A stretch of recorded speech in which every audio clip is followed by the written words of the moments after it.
Buenas tardes a todos y a todas, claro. Me llamo Mateo Fernández Arnedo y voy al Liceo Francés Internacional de Valencia.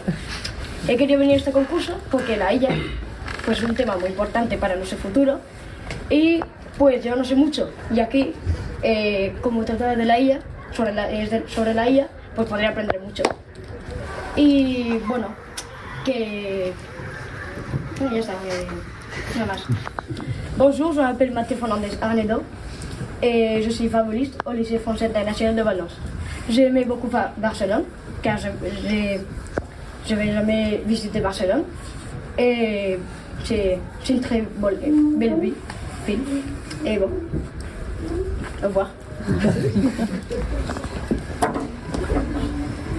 Bonjour, je m'appelle Pierre-Enrique Soltera, je viens du lycée français de Valence et j'étudie en 4e. L'IA est un thème qui me fascine et aujourd'hui on est venu débattre ici sur ça. Buenos días a todos, me llamo Pierre-Enrique Soltera, vengo del Liceo Francés Internacional de Valencia y la IA, y voy a ser orador.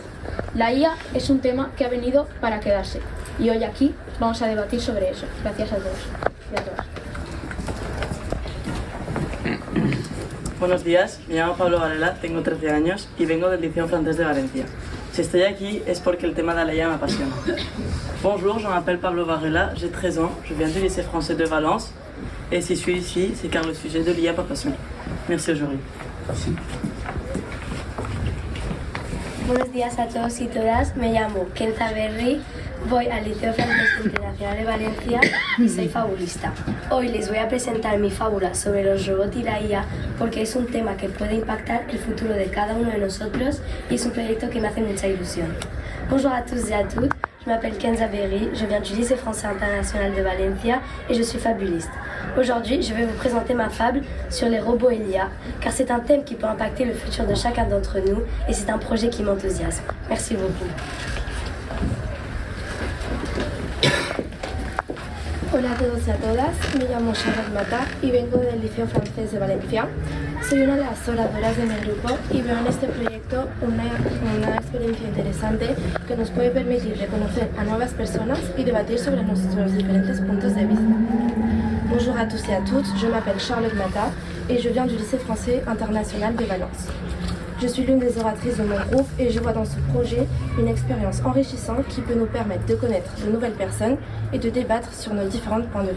Merci. Bonjour à toutes et à toutes, je m'appelle Eve Deval et je suis élève du lycée français de Valence. Je suis le porte-parole de mon équipe et mon intérêt dans ce projet, c'est de sortir de ma zone de confort et de saisir les opportunités qui se présentent devant moi. Hola a todos y a todas, me llamo Eve Deval y soy alumna del Liceo Francés de Valencia. Soy el portavoz de mi equipo y mi interés en este proyecto es de salir de mi zona de confort y aprovechar las oportunidades que se me presentan. Muchas gracias.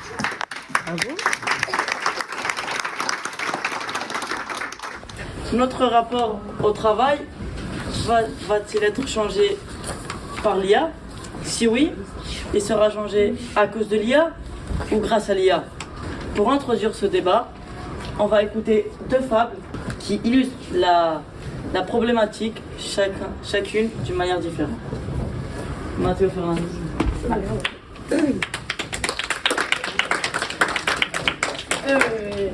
Bonjour, jury. Bonjour public. Je vais vous présenter ma fable nommée L'éléphant et Aura. Pourquoi comme ça? Vous allez le découvrir maintenant. Il était une fois une jeune fille nommée Aura. Elle était très intelligente et très travailleuse. Jusqu'à ce qu'elle découvre l'existence d'un éléphant robotique avec des liens intégrés et toutes les qualités du monde. Aucun défaut. C'est bizarre, non? Aura en devint dépendante. L'éléphant était parfait. Mais le problème d'Aura était qu'elle l'utilisait mal. En lui parlant mal, en l'insultant, en le frappant. Par exemple, un jour, au lycée français international de Valence, elle était en pleine discussion avec un garçon qui avait 3 ans de plus qu'elle. Donc, elle décida d'appeler son éléphant et il arriva en 2 secondes.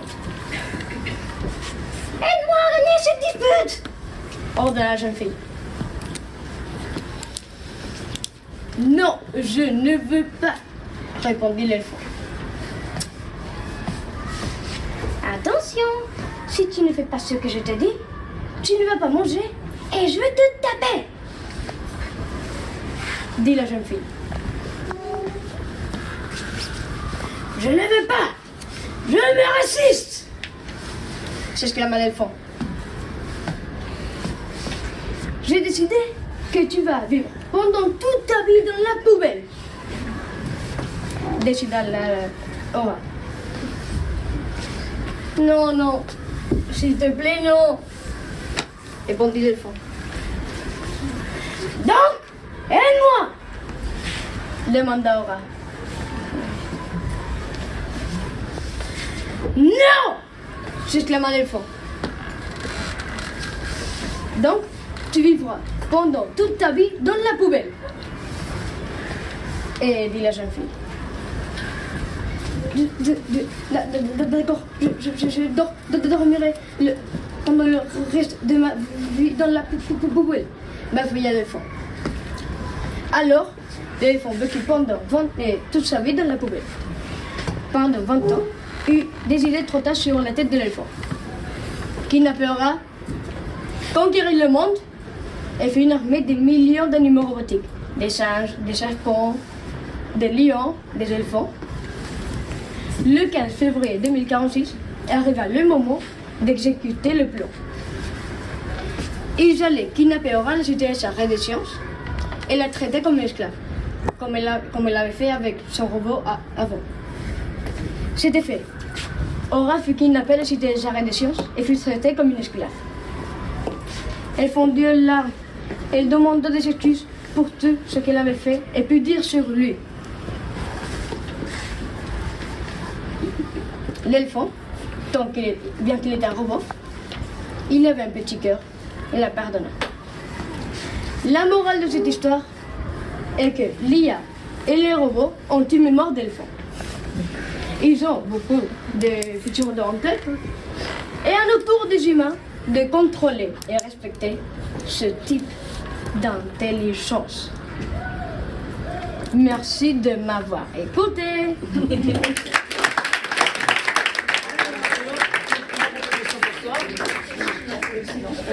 Moi j'avais une question pour toi. Comment l'éléphant robotique change le rapport de travail d'Ora? Très bonne question, Pablito. En fait, on doit savoir le rapport entre l'éléphant et Ora. Ils ont un très fort rapport, car Ora pense qu'il y a, on doit traiter comme une esclave. Qu'il fasse ses devoirs, la nourriture, qu'il cuisine, etc. Et le rapport d'Ora et le travail, c'est très peu, ce n'est pas très fort, car c'est le rapport fort, c'est entre l'éléphant et le travail.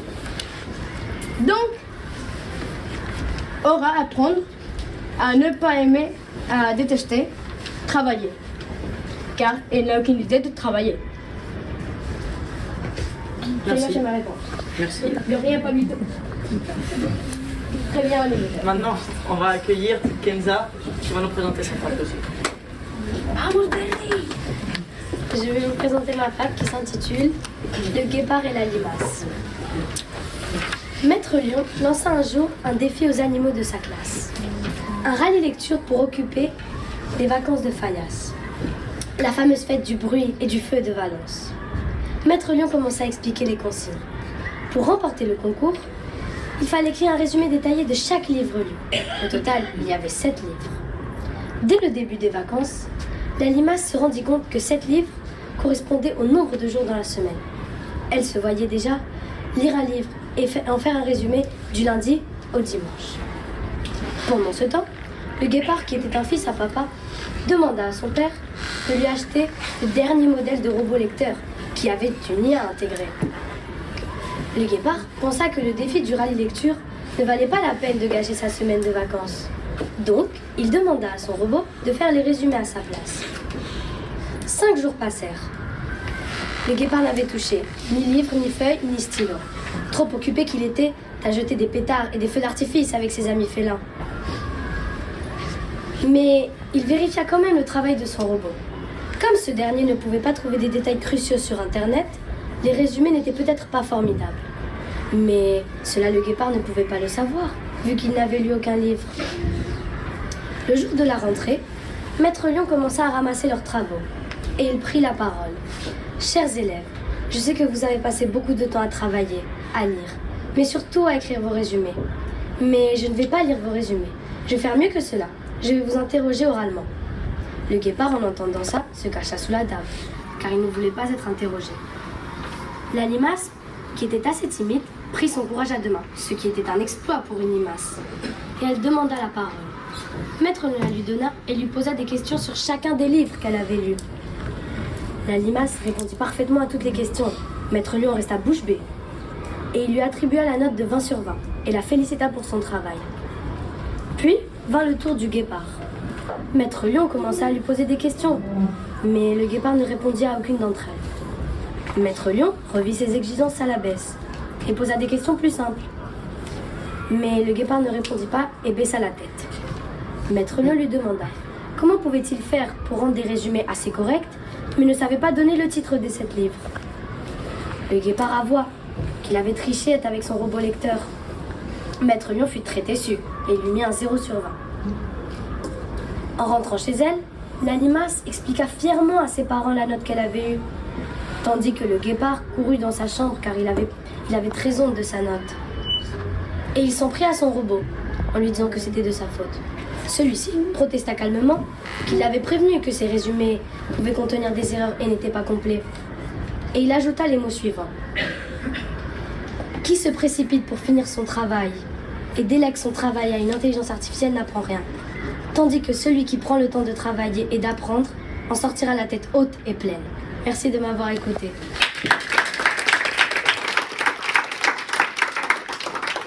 Alors pour toi Kenza, j'ai pas une sinon 2 questions à te poser. Je commence.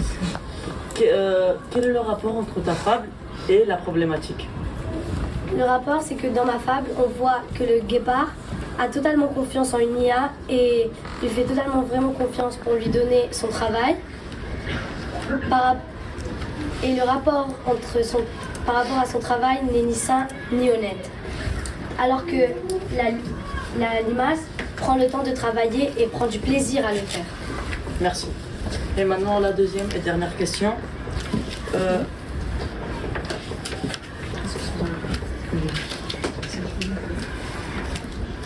Sur quoi t'es-tu inspiré pour écrire cette fable? Alors je me suis inspirée sur 2 choses très importantes. La première, c'est sur la fable de Jean de La Fontaine, le guépard, le lièvre et la tortue. Et la deuxième, c'est sur une anecdote que mon père m'avait racontée à table, qu'un chef d'entreprise lui avait envoyé un email pour une réunion, mais un email très très long. Donc mon père fit un copier-coller, l'envoya à une intelligence artificielle et lui demanda d'écrire un message pour répondre. Mon père ne lut pas la réponse, il fit un copier-coller et l'envoya au chef d'entreprise.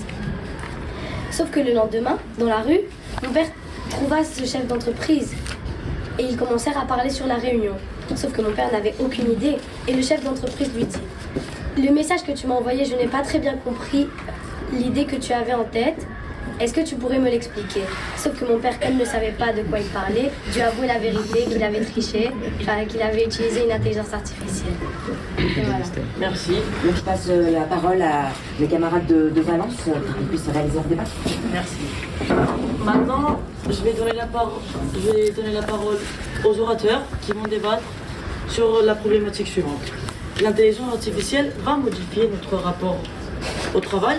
Donc Charlotte, Thiago, si vous voulez commencer à dire vos arguments, vous pouvez. Merci. Einstein a dit un jour, l'imagination est plus importante que le savoir. Le savoir, l'IA possède tout le savoir possible. Bien sûr, on lui fournit le savoir. Mais l'imagination est une qualité qu'on possède, que nous seuls possédons. Quand on fournit à l'IA notre imagination, on devient un petit pion, un petit engrenage qui reste inférieur à notre propre ordinateur. Aujourd'hui, je vais parler de créativité et de motivation, et en quoi ces deux critères peuvent être utilisés par l'IA pour modifier le rapport au travail. Quand on parle de créativité, on voit le cinéma, la musique, les arts en général. Pour créer, l'IA utilise des patrons existants, des données historiques. L'IA n'a pas de subjectivité, elle n'a pas d'émotion ni d'expérience vécue, ce qui nous fait qu'elle n'a pas de souffrance, ni d'émotion. Les émotions, c'est important. Les plus grands artistes sont ceux qui ont su exprimer leurs émotions d'une manière correcte, comme Vincent Van Gogh, Albert Camus et même Frida Kahlo. Pour la motivation, l'IA peut simuler la motivation pendant que pour l'être humain, cela devient une nécessité biologique. Il y a des études qui peuvent affirmer que la motivation rend le travail plus productif. La personne qui travaille avec une grande motivation a du plaisir à faire le travail, pendant que l'IA ne l'a pas et ne pourra jamais. En conclusion, je voudrais dire que l'IA peut modifier ces deux critères, sauf qu'il sera d'une qualité inférieure, à cause du manque de créativité et du manque de motivation. Merci. Maintenant, on passe la parole à Charlotte. Donc, à mon avis, l'IA est nuisible à notre rapport avec notre travail. Car oui, certes, elle peut nous aider à faire des tâches, à nous faciliter quelque chose.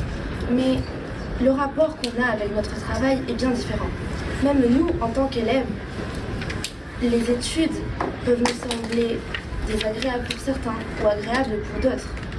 Et c'est là que j'aimerais rejoindre la vie d'Hortense sur la vie sociale, en racontant une histoire réelle qui s'est passée au XIIIe siècle. Un empereur voulait faire une expérience et a pris un bébé et l'a élevé sans contact physique. Il venait juste pour lui changer les couches, lui donner à boire, à manger, mais c'était tout. Ça s'arrêtait là. Et le bébé, quelques jours plus tard, mourra. Cette histoire est cruelle, mais vraie. Donc cela reflète que l'interaction est primordiale pour notre société. Et c'est là que j'aimerais dire une citation d'Aristote. L'humain est un être social. On ne peut pas vivre sans parler, sans interagir entre nous. L'être humain qui a toujours vécu dans cette société s'est demandé beaucoup de questions sur le temps. C'est là que j'aimerais venir à un autre point très important. Si nous ne travaillons pas et nous passons tous nos devoirs que nous avons à l'IA, nous aurons plus de temps. Mais saurons-nous bien occuper ce temps? Car depuis beaucoup d'années, nous sommes responsables de notre travail et nous travaillons chaque jour. En France, officiellement, nous travaillons 35 heures par semaine. Donc, c'est là que je me dis, si jamais on arrête de travailler, on s'ennuiera, peut-être on ne saura pas quoi faire.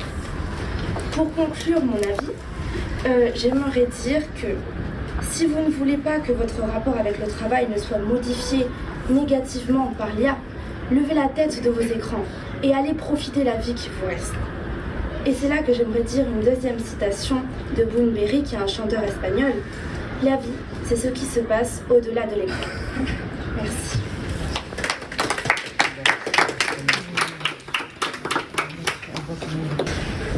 Humans are a social being, and even if we do use AI all the time and we free up a lot of time, what will we do with that time? How will we occupy ourselves?